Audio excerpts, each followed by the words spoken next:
kasih Bapak Dewan itu untuk melihat aspirasi orang Aru, masyarakat Aru sepenuhnya.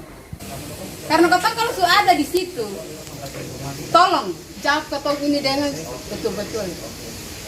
Di dalam kantor Dewan beta bilang begini, Ibu, Bapak atau Ibu, beta ini orang betul-betul istri yang punya dapur dari laut. Beta pelaki itu nelayan. Terus satu hal lagi, kasih masuk Bapak Menteri Perikanan. Orang Aru siapa yang tahu? Tiba-tiba Bapak Menteri Perikanan sudah ada di lapangan. Tiba-tiba dia sudah ada di bencina, orang Aru tidak ada. Orang Aru tidak ada. Mari kita bicara bersama, ini laut Aru, bukan laut di mana tempat, ini orang Aru punya hak. Bukan Bapak punya hak. Beta bilang Bapak cuma sementara saja, Bapak diberikan waktu untuk Bapak menjaga. Tetapi yang punya hak sepenuhnya itu orang Aru, bukan Bapak. Bapak cuma 5 tahun selesai, Bapak keluar. Tapi orang Aru itu dia memiliki sampai selamanya anak cucu. Dia makan dari laut Aru. Jadi tolong Bapak lihat ketong orang Aru juga. Tolong lihat. Jangan ketong pergi Bapak dan istilah. Kalau ada orang dalam di kantor Dewan itu, Ibu donglah sudah pasti. Maksudnya itu bukan Bapak punya pribadi, supaya Bapak tahu itu. Jadi beta ini memang paling resah sekali. Kenapa Bapak Menteri Perikanan bisa datang seperti segala alam kekayaan di Laut Aru? Itu bilang orang Aru punya, bukan Bapak Bupati punya, bukan Bapak Dewan punya, supaya Bapak tahu. Bapak cuma ditugaskan cuma 5 tahun. Kalau Bapak bikin baik 10 tahun, tapi kalau tidak 5 tahun saja Bapak sudah ewan. Kan bicara bersama supaya yang tidak baik kita tolak. Tapi kalau yang baik untuk masyarakat Kepulauan Aru, kita terima. Potong ini kasihan. Kotoran ini panggayan betul punya kakak sendiri. Betul punya ipar sendiri. Panggayan dari 80-an. Karena ada bantuan itu biasa saja. Ini bisa harus lagi. Potong ini lain kecil itu. Jadi coba dia dari atas bisa kita potong saja. Potong yang berhasil memang dari laut. Untuk juga dari laut. Kalau bisa bapak dong naik, cuma jangan perlu kotoran saja di saat perlu kotoran saja. Tapi kalau dong naik jadi duduk mau tolong ya kotoran sedikit juga. Mungkin datang kan yang kotoran kan. Cuma hanya itu saja. Kotoran tak perlu apa-apa. Kotoran tak perlu dumpu segala macam hal, cuma bantuan itu sedikit itu saja untuk kendaraan laut ini saja itu. Cuma itu saja. Karena orang itu hanya perlu kalau datang perlu ketong saja, tapi kalau datang sudah duduk itu dan sudah perlu ketong lah biar ketong hiding dong muka pintu dan tak kenal ketong. Jadi itu saja itu kita cuma minta dari situ. Udah kita pakaian juga sampah. Ibar itu panggain sudah di sana. Kata ibar juga. Betul kata laki-laki juga di sampah. Cuma gimana? Nah itu saya. Itu saya. Ibu perwakilan ibu tolong bisa lihat orang susah.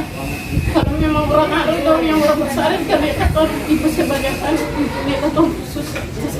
Terima kasih. Di sini beta namanya panggilan Ibu Uli, tapi nama lengkap Ibu Rolina.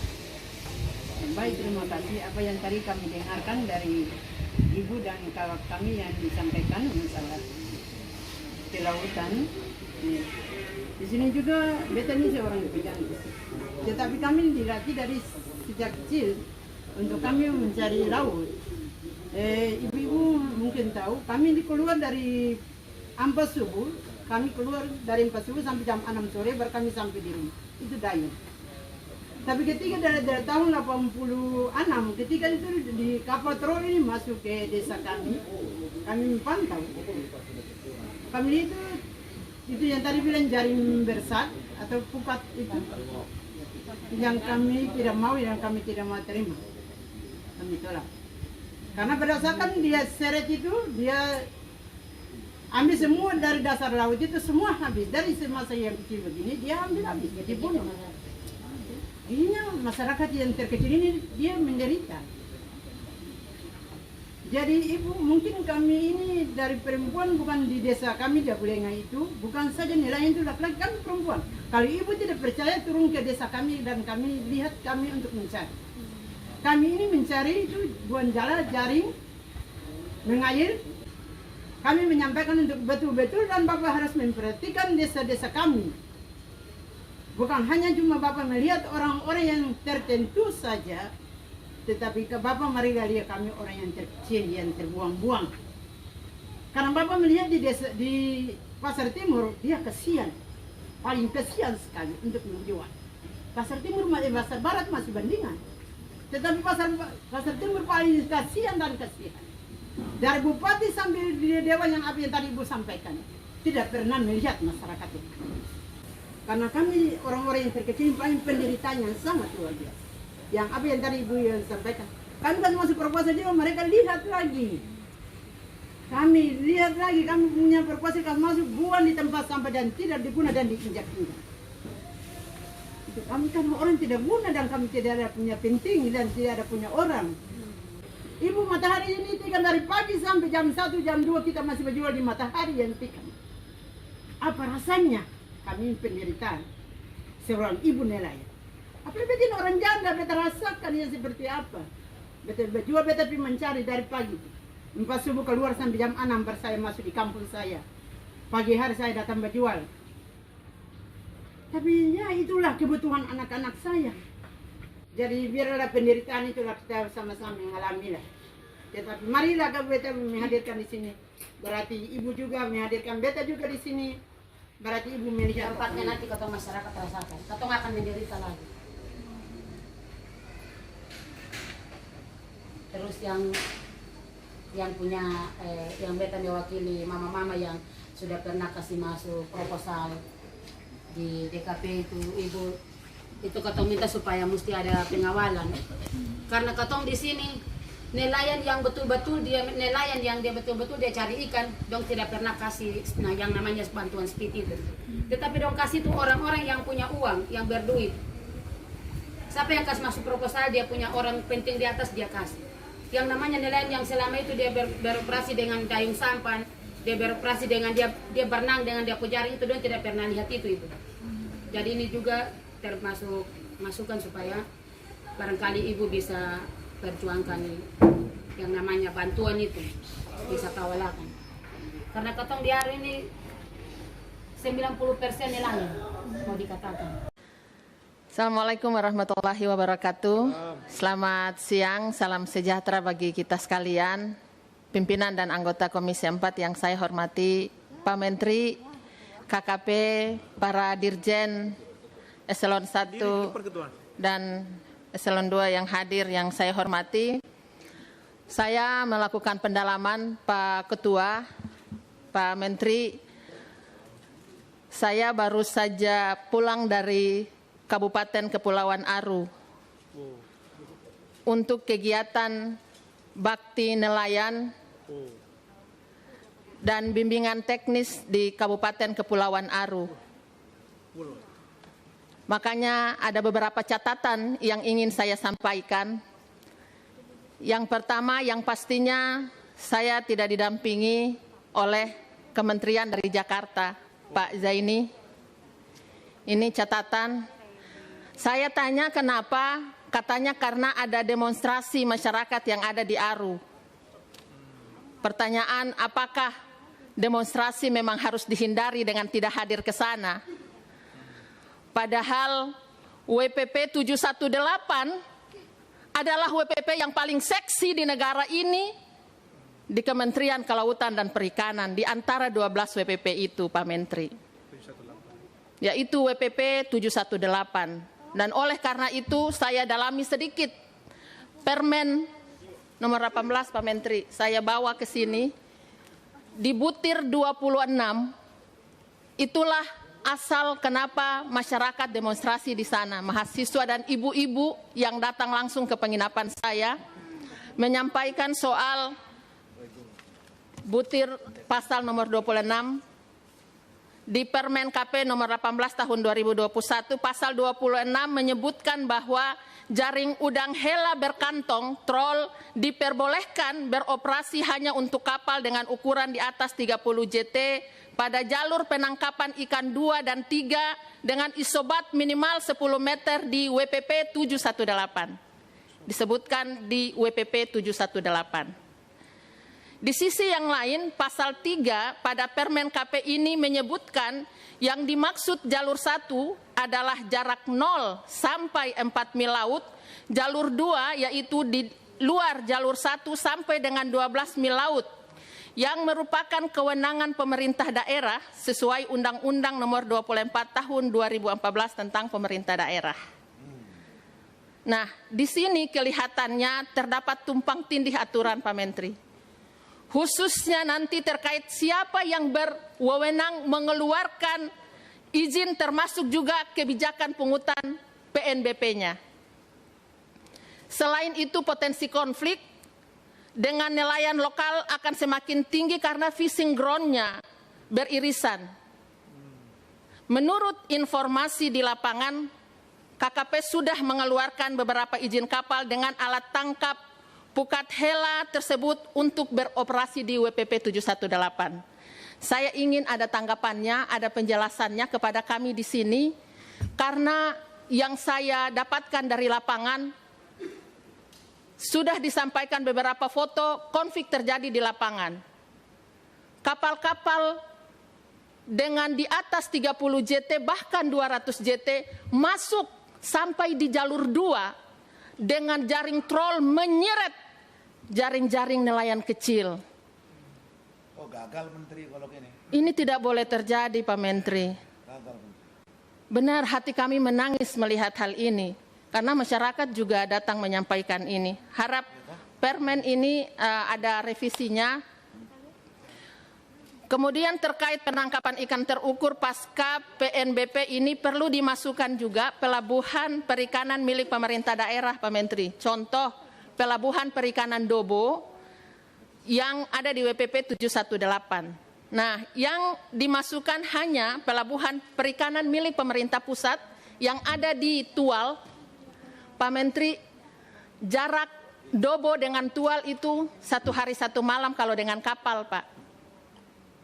Kemudian juga pelabuhan swasta yang ada di Benjina. Kenapa Benjina diambil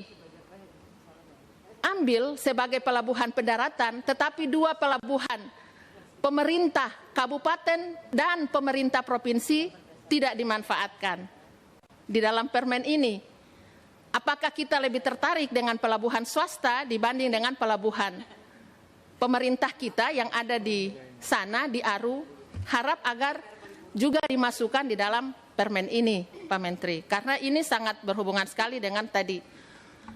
Arus bagaimana penciptaan lapangan kerja kita yang ada di sana. Ibu-ibu yang selama ini menjadi ekonominya, ada pertumbuhan ekonominya hidup. Khawatir kalau misalnya dia diarahkan ke Benjina, Pak Menteri mungkin sudah tahu gitu. Di mana pelabuhan Benjina itu?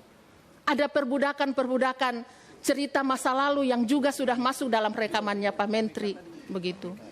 Kita tidak ingin kapal-kapal ini dibawa ke sana, sementara ibu-ibu masyarakat Aru ini ada 100.000 orang.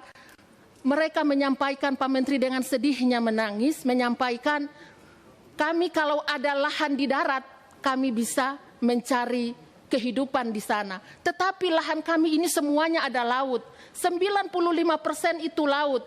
Jadi lahan-lahan kami untuk menghidupkan keluarga kami, untuk nelayan-nelayan kami, jangan diambil dari pelabuhan yang ada di pelabuhan kabupaten dan provinsi yang ada di Aru, Pak Menteri. Ini catatan. Yang kedua, Pak Ketua, Permen KP nomor 58 tahun 2020 tentang usaha perikanan tangkap pasal 104, Pak Zaini. Bagian kedua memperbolehkan alih muatan transhipment di laut antara kapal penangkap ikan dan kapal pengangkut ikan dalam satu kesatuan armada. Sudah disinggung tadi juga oleh Pak Andi. Tetapi ini saya ingin mengangkatnya dalam perspektif tadi pemerintah daerah dalam hal ini, Pak Menteri. Mungkin selama ini yang disampaikan apakah dia sementara saja karena kemarin masa pandemi COVID, ataukah memang akan diberlanjutkan seterusnya begitu. Kenapa? Karena dia merugikan kabupaten akibat tidak dapat retribusi dari hasil pelelangan ikan di pelabuhan perikanan. Padahal sebelumnya di Permen KP nomor 57 tahun 2014 tentang usaha perikanan tangkap melarang untuk melakukan transhipment di laut. Mohon nanti juga ada penjelasannya dari Pak Menteri. Yang ketiga ini soal pendalaman jawaban Pak Menteri kemarin, saya ada memberikan catatan sedikit. Di raker kemarin itu Pak Menteri memberikan penjabaran, menjelaskan terkait dengan kebijakan penangkapan terukur yang saya tanyakan. Salah satu yang menarik perhatian saya adalah terkait jual beli kuota penangkapan ikan, di mana nelayan besar atau industri dapat membeli kuota penangkapan yang dimiliki oleh nelayan kecil atau koperasi nelayan. Nah, dalam ini saya kutip bahasa ini dari jawabannya Pak Menteri, dan menurut kami praktek ini jika tidak dikawal dengan serius maka akan menyebabkan fishing ground nelayan kecil kita ini dipaksa hilang dari situasi zona penangkapan yang ada, Pak Menteri. Sebagaimana tadi saya sampaikan itu begitu. Jadi di permen ini disebutkan di sini dengan masuk kepada zona 30 JT itu sampai kepada isobat 10 meter itu, kita khawatirkan akan terjadi konflik perebutan lahan lahan laut kita oleh juga masyarakat kecil. Satu pertanyaan kritis juga, berapa sih Pak Menteri, Pak Zaini, jumlah kapal yang ada di dalam aturan ini yang akan diatur masuk ke dalam masing-masing WPP? Pertanyaan saya khusus untuk 718 begitu. Di 718 berapa kapal yang diperbolehkan masuk ke sana dalam satu trayek penangkapan? Yang kedua, kontrak kita ini lama waktu untuk kontrak berapa tahun? Ibu, sorry, kalau bisa diperpendek. Ini udah lewat dari 3 menit ya. Ya Pak Ketua, saya pendalaman jadi agak panjang dikit. Tadi kalau Pak Tanur sampaikan kami orang timur ini punya laut, jadi minta waktunya agak banyak. Saya kemarin tahan hati tidak bertanya di Menteri Pertanian, Pak Ketua. Saya simpan untuk KKP. Gini Bu, biar teman-teman yang lain sama semua, kebagian ikhlas, semua Pak ya. Ketua. Ya. Kami ini dikata-katain Pak Ketua oleh masyarakat Maluku karena mereka menyampaikan itu anggota DPR RI Maluku bikin apa saja kok tidak ngomong padahal ada masalah besar. Nah, ini karena masalah yang terjadi real di masyarakat, jadi harus saya sampaikan begitu. Jadi ini tidak sekedar hanya pendalaman biasa Pak Ketua, mohon maaf. Jadi mohon izin juga saya menyampaikan persoalan ini, dan ini sebenarnya bukan persoalan Maluku bagi saya, tetapi persoalan nasional, begitu. Nah, sehingga tadi yang saya sampaikan Pak Menteri, mohon maaf sekali lagi ada beberapa hal yang memang harus disampaikan, mungkin agak langsung ini dari lapangan dan bahasa dari lapangan itulah yang kami sampaikan ke sini. Poin yang pendalaman saya sampaikan karena Pak Ketua juga sudah hadir. Pak Ketua mohon tambahan waktu sedikit ya Pak Ketua. 1 menit Bu. Iya. Karena kita kalau bisa akhiri jam 1 kalau bisa. Ya 1 menit Bu, silakan. Oke Pak Ketua. Saya minta 1 menit untuk pendalaman ini dan 1 menit untuk lumbung ikan nasional ya Pak Ketua. Iya. Ya, jadi saya langsung di lumbung ikan nasional saja karena sudah disampaikan yang lainnya terkait dengan lumbung ikan nasional Pak Menteri. Tadi Pak Dula juga sudah sampaikan, kita memang tidak bosan-bosannya menyampaikan soal lumbung ikan nasional ini karena ini juga disampaikan Pak Presiden bahwa di tahun 2023 harapannya sudah ongoing dan dia sudah bisa diimplementasikan terintegrasi dengan Ambon Newport.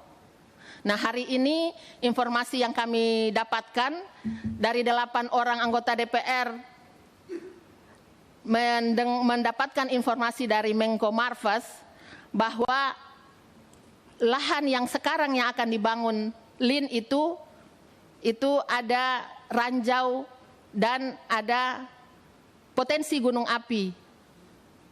Mohon ada komentar sedikit juga dari Pak Menteri begitu. Terima kasih ya Bu. Nanti pendalaman lebih dalam lagi pada saat rapat dengar pendapat. Iya, terakhir Pak Ketua, terakhir. Ini usulan rencana kegiatan prioritas KKP tahun 2023 ini saya mengusulkan real ada di sini anggaran untuk lumbung ikan nasional. Kalau di 2022 ini tidak ada, saya minta di 2023 lah Pak Menteri. Itu pertanda bahwa ada goodwill bersama kita. Saya minta ini kita konsisten juga Pak Ketua, karena rekomendasi ini juga masuk dalam rekomendasi panja sarana prasarana Komisi 4. Oke, paham Terima Bu. kasih Jadi, Pak Ketua. Ibu bantu doa aja yang tadi 15 triliun. Pimpinan dan seluruh anggota Komisi 4. Yang pertama atas atensi yang diberikan, yang kedua seluruh masukan akan menjadi catatan kami, dan beberapa pertanyaan penting tadi saya lihat, mohon izin nanti akan saya jawab melalui laporan tertulis biar lebih komprehensif. Tapi ada beberapa hal yang saya kira soal lumbung ikan nasional ini akan menjadi pertanyaan terus menerus saya kira.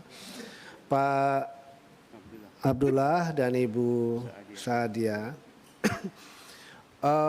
konsep penangkapan ikan terukur itu sebetulnya jawaban dari semua. Karena kalau kita bicara soal lumbung ikan nasional, Maluku sebagai lumbung ikan nasional, sebetulnya kan kalau kita mengacu kepada data saintis yang dikeluarkan oleh Komnas Kajiskan, itu kan ada 12 juta. Dulu 12.500.000, kemudian sekarang yang terbaru adalah 12 juta.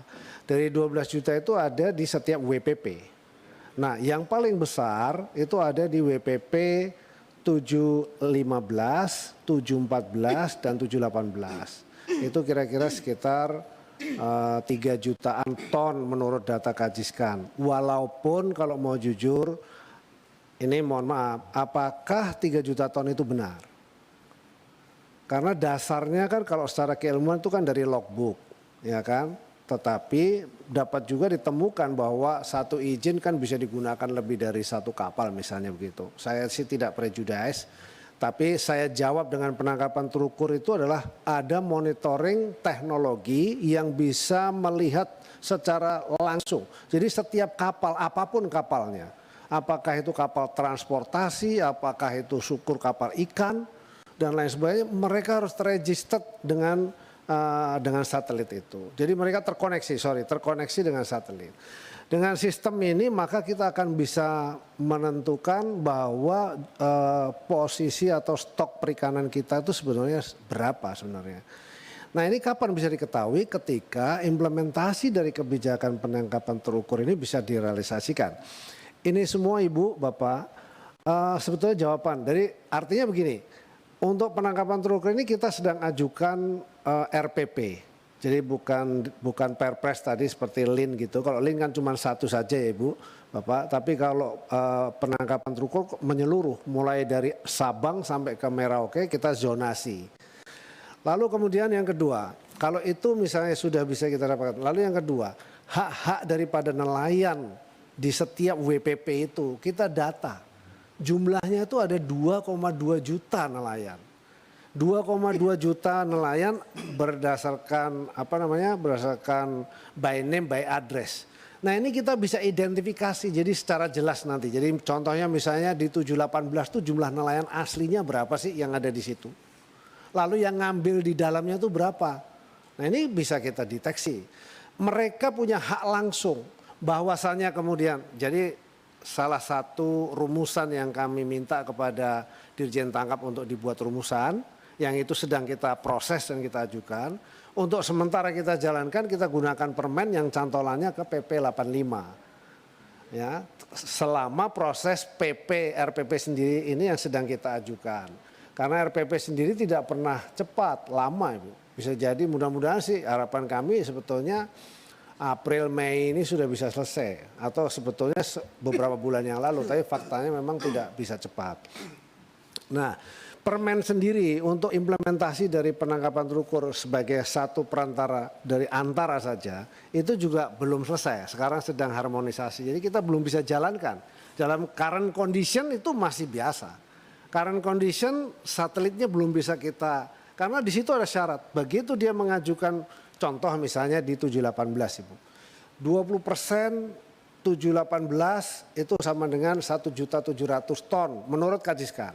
20%-nya itu menjadi haknya nelayan tradisional atau nelayan lokal, by name by address tadi. Yang tidak boleh dipungut PNBP. Itu menjadi hak mereka di setiap zona. Ini keadilan ini. Yang kedua, sisanya itu industri kita undang. Untuk apa? Dia harus ngambil situ dan tidak boleh digeser kemana-mana. Dia harus didaratkan di wilayah situ dan diproses di situ. Jujur saja, termasuk salah satunya kita minta ABK atau seluruh tenaga kerjanya harus direkrut dari lokal. Walaupun ini juga kendala. Dalam faktanya tidak mudah juga kita mencari tenaga kerja di lokasi tersebut gitu. Tapi paling tidak itu keberpihakannya. Lalu tadi ada Undang-Undang Cipta Kerja, bagaimana kaitannya soal Undang-Undang Cipta Kerja bahwa nelayan Menteri, biar nantinya kita akan sosialisasikan di Maluku. Sekarang Pak Menteri saya kalau mau interupsi harus ke meja pimpinan dulu. Siap Ketua. Opsinya seperti itu ya, hanya mengingatkan Pak. Boleh saya lanjutkan? Pak Abdullah, saya lanjutkan. Baik. Jadi dulu pernah kita buat FGD, salah satunya kita jelaskan gamblang. Dan sekarang ini berproses Pak. Jadi nanti intent sebetulnya, saya memang sudah minta kepada Pak Dirjen Tangkap untuk melakukan sosialisasi ke seluruh provinsi, ke zona-zona tadi. Bahkan provinsi dan kepala daerah tingkat 2 di pesisir. Ya memang saya juga pengennya cepat Pak. Saya pengennya cepat. Yang kedua daerah pendaratan. Jadi kalau daerah pendaratan sampai hari ini belum diputuskan tepatnya sebetulnya di mana. Tapi pasti akan dihitung Bu. Jadi kalau misalnya nanti jumlah industri yang masuk itu ada berapa, pasti akan dihitung bahwa pendaratan yang efektif di daerah mana.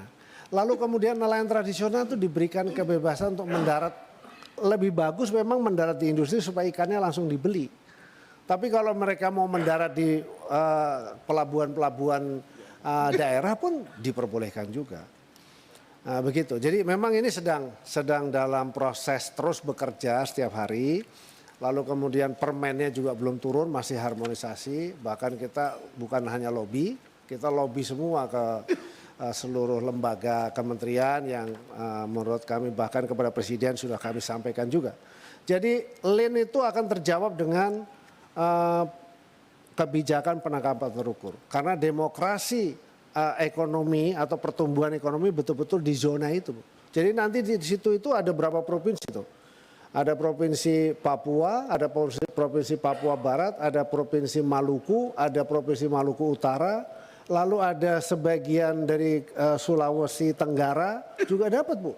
Itu mereka punya hak juga atas lautnya itu. Itu yang kita sebut dengan zona 3. Dan angkanya kalau secara menyeluruh itu dari 714, 715, 718 itu 2,7 juta ton menurut kajian Komnas Ciskan.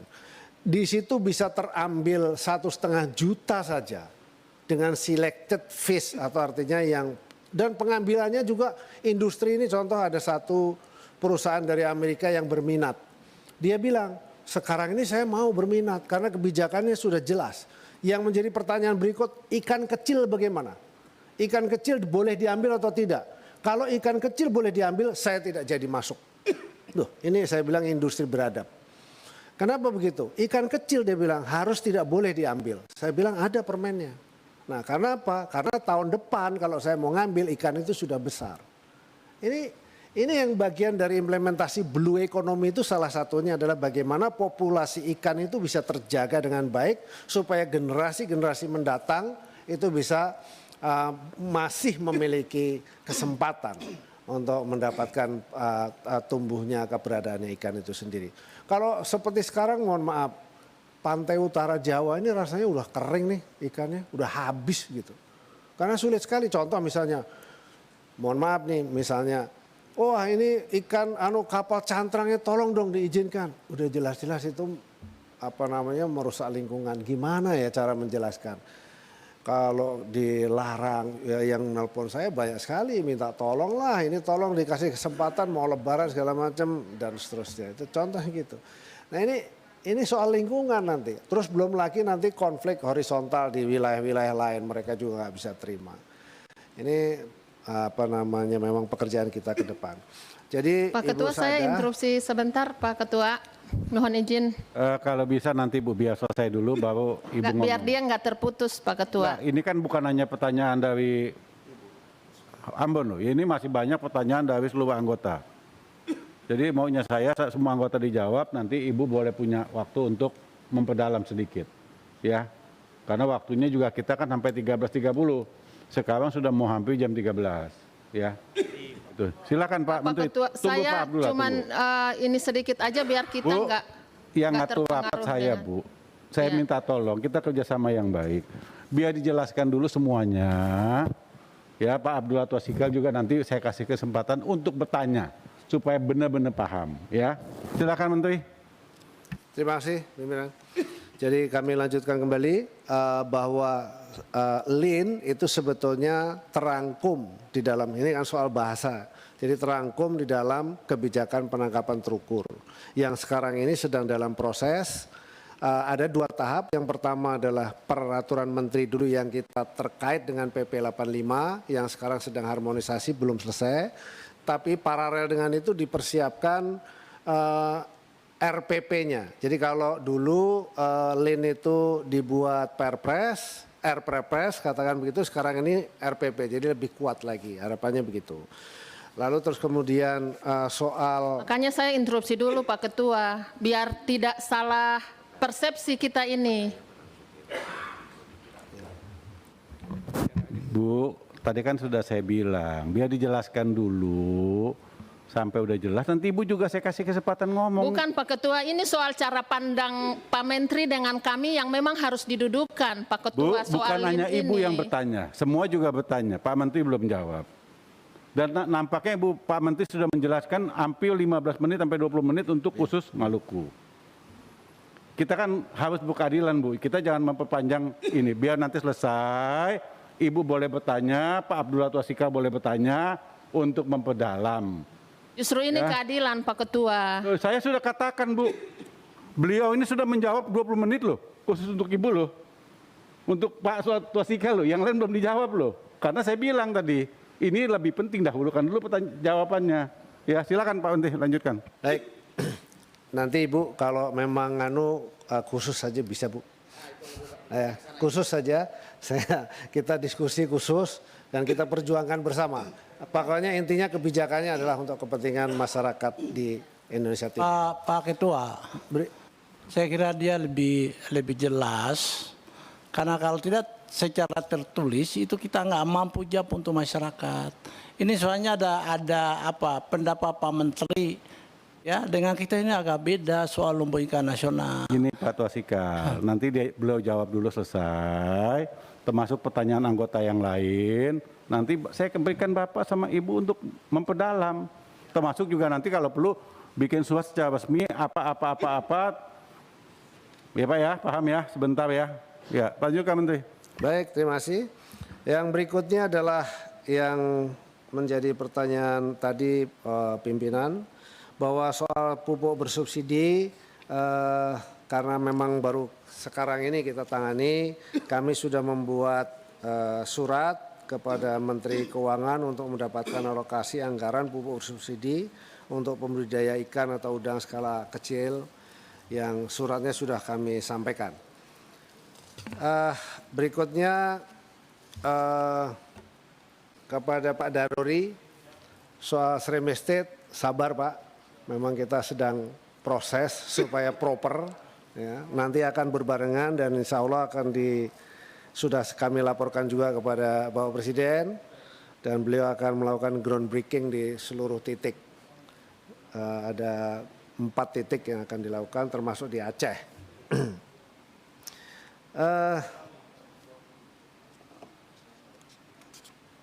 Sementara itu saja ke pimpinan, untuk selanjutnya akan kami jawab melalui jawaban tertulis. Demikian, terima kasih. Wassalamualaikum warahmatullahi wabarakatuh. Silakan Bu, kalau mau ngomong, saya kasih waktu.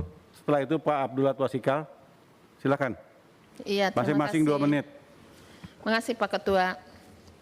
Jadi Pak Menteri, apa yang disampaikan oleh Pak Menteri tadi, cara pandang soal kebijakan LIN ini berbeda dengan apa yang kami pahami dan yang konsep grand design besarnya.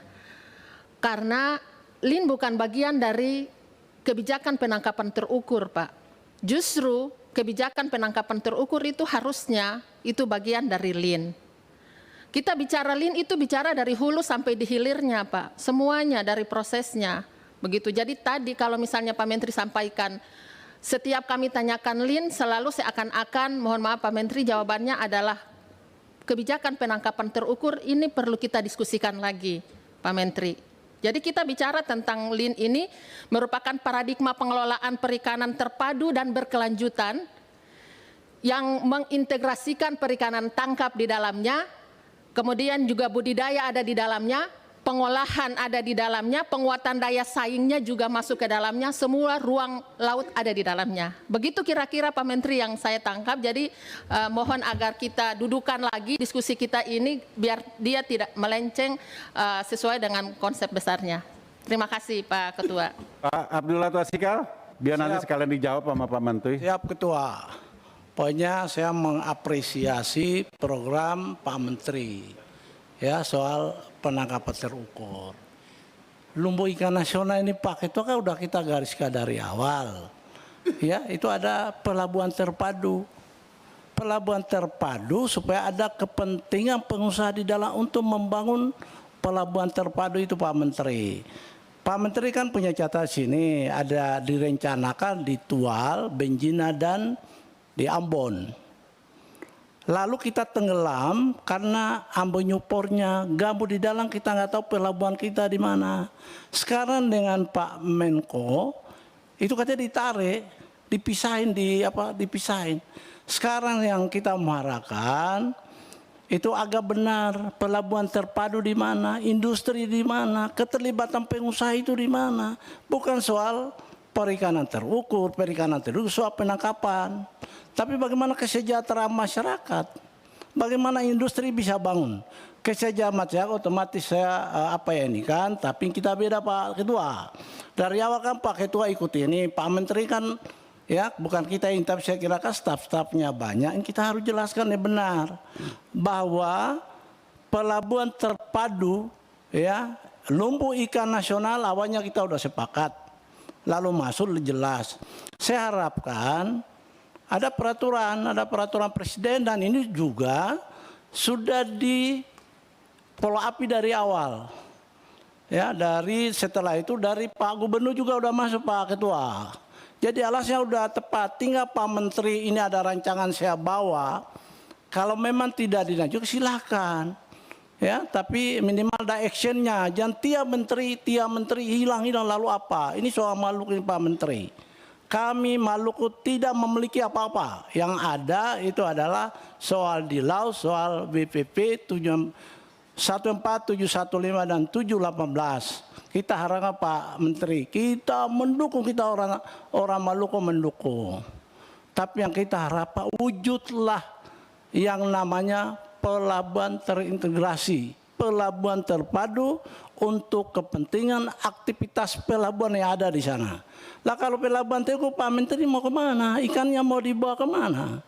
Pak Menteri katakan bahwa harus ikan itu harus didaratkan sini, ikannya darat sini. Di Maluku sesuai dengan Pak Menteri 400.000 ton. Ya, 400.000 ton ada di Kota Ambon. Sekarang Kota Ambon mau di mana? Kalau hanya terukur mau diapain? Yang ada kan pencurian di mana-mana Pak Menteri. Ya, ini kan kita Pak Ketua, saya mengharapkan itu komitmen kita awal.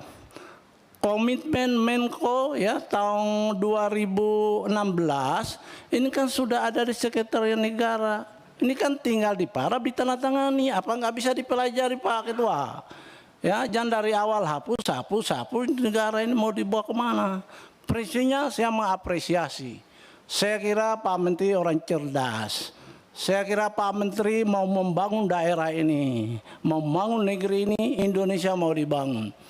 Tapi kalau Maluku ditelantarkan Pak Ketua, ini yang kami berpikir bahwa di mana itu keadilan. Ya Pak Ketua, saya kira ini aja, cuma saya buat catat aja Pak Ketua, kita udah pernah raker, dan raker itu harus menjadi pedoman dan referensi untuk kita. Jangan kita keluar dari itu Ketua. Kalau kita keluar dari itu Ketua, maka setiap raker itu kita tidak dihargai. Terima kasih Saya kira Pak Abdullah demikian, Ketua. Tausikal. Terima kasih. Jadi kalau